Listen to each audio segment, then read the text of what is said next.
It is official. The Undertaker will be inducted into the WWE Hall of Fame this year. Boy, they're just letting anybody in there now, aren't they?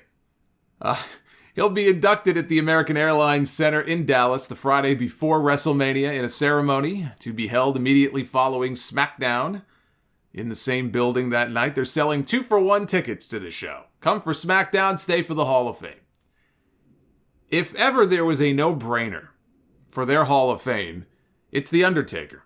Nobody has had the career longevity in that company that Mark Calloway had as The Undertaker. And he was a top star from day one. A year into his career there, he pinned Hulk Hogan to win his first WWF championship. There have been a few people that have stormed, onto the scene and won the world title that quickly. Yokozuna did it. He was in the main event of WrestleMania 9 only a few months after debuting. Brock Lesnar did it a few months after his debut. He beat The Rock. But beating Hogan, even if only for a few days before he lost it back, that was a big deal.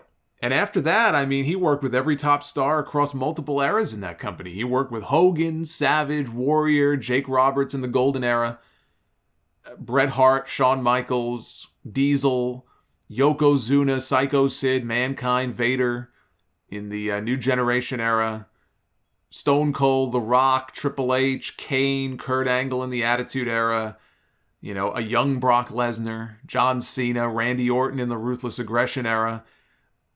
The list goes on. I could be here all day. Batista, Edge, CM Punk, Jeff Hardy, AJ Styles. It's incredible to look back on that period of time and all of the different names. Some of them probably weren't even born.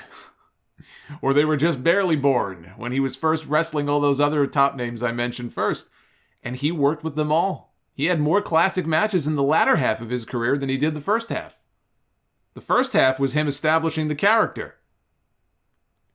It's more about character work and choking people and rolling his eyes in the back of his head. He didn't have to be in there, working wrestling holds. That's not what the Undertaker character was. The second half was him saying, hey, I can work my ass off too. The iconic entrance, the legendary entrance music of Jim Johnston with a little splash of Kid Rock thrown in there. That video package was tremendous, by the way. The longest fucking video package I've ever seen for any one person in my entire life. But the video package, the Hall of Fame package they put together for The Undertaker was incredible. They were airing it on TV this week. But you look at his body of work, and two of the greatest matches I've ever seen in my life. We could talk about the streak, obviously the WrestleMania streak, and what a selling point that became each year. But two of the greatest matches I've ever seen in my life, and two of the very best matches in WWE history. Both against Shawn Michaels. The first Hell in a Cell match of Bad Blood, and their match at WrestleMania 25. And 26 was good too, but 25 was the better of the two. 25 to me is still the greatest WrestleMania match of all time. The Hell in a Cell match with Mankind is in the category, that's in a category all by itself.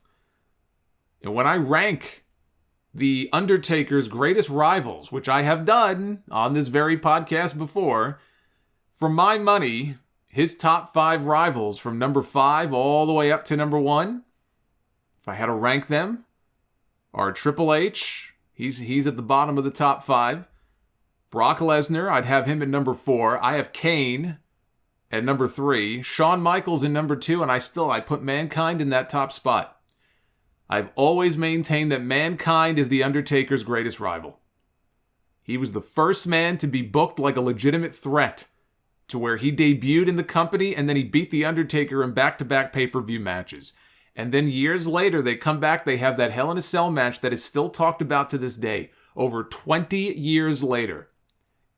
The highlights, Jim Ross's commentary, everything about it is still replayed and talked about it to this very day. It's one of those things I will always remember where I was when I was watching that match.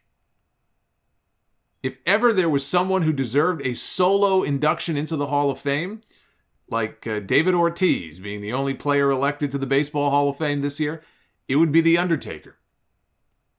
I don't think they're going to do it. There's been no indication of that.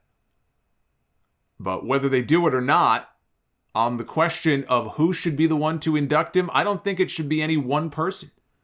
I think it should be a trio of people. I think his top 3 greatest rivals should each have a few minutes to say a few words about him before they introduce him. I think Mick Foley, Shawn Michaels, and Kane. They should all induct Undertaker into the Hall of Fame. That's how I would do it.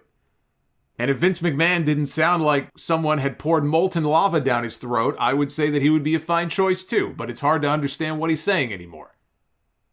But at least he'll have his moment this time in front of actual living, breathing human beings and not just a video wall and a Paul Bearer hologram like his send-off, which I actually thought that was cool, but him retiring and the whole segment they did at Survivor Series in the Thunderdome, it was disappointing. You want to do something like that ideally in front of an actual live audience, and now they'll have a chance to send him out there in an actual arena setting, and he'll get the send-off that he should have gotten at Survivor Series. Undertaker isn't the only man going into the Hall of Fame this year. Samoa Joe was the latest inductee named to the first class of the Ring of Honor Hall of Fame. Someone who I said had to be part of the first class. This was a no-brainer. He is the greatest Ring of Honor World Champion of all time. He put that title and that company on the map. Joe joins Bryan Danielson and the Briscoes so far in the inaugural class. He's not only the best, but he is the longest reigning ROH World Champion in history. Lots of classic matches with CM Punk, Bryan Danielson, of course, the match with Kenta Kobashi in 2005, which might just be the greatest match in Ring of Honor history. Joe is one of the names most synonymous with the early success of that promotion, and it would have felt very empty, I think, without him in there in this first class. And the final member of this class is going to be announced tomorrow. And then a special Hall of Fame episode of their television show, which I assume will be match highlights of all the inductees, is going to air the weekend of March 5th.